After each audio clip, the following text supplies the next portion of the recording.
A gospel band called Faki, La Fanfare Kimbangiste. And I learned music in 1987 that I started playing that band. But I was not playing a trumpet, I was playing alto horn. The alto, that's my instrument. Yeah. But this church I came from, they don't compose music. The music is captured.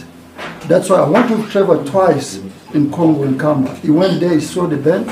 He came, he always think about that band. And he always think the music, because that music is not just that this song. We have got million, thousand songs there in Congo. Because this church started in 1921 when Simon Kimbangu was arrested. And Simon Kimbangu was arrested because of the Lord Jesus Christ, because he said that the Lord sent me. And he said, no, you can not be sent by the Lord. You, a black person, can be sent by the Lord. But this church is big. When we go to Congo, it's very big. And we're celebrating our 100 years on the 6th of April. I believe that if God wants, in this band, we found ourselves on the 6th of April, and we are trying to work, maybe this band will go and play in Congo, which means we need more practice and we'll be to go together to Congo to play the music. This is spiritual music. And we need to share the music also. The South African music, the Congolese music is one. We can share and play together. 3.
Cool, thank you so much. I've tried to play the pump. After all these years, we finally brought your music from Congo to South Africa, so well done. About everything that you said, I don't need to say anything more, but thank you so much. We did it, man. Well done, man. I was in Congo when we went to Congo. Congo was awesome, which is why we wanted to share it, because it was such an experience.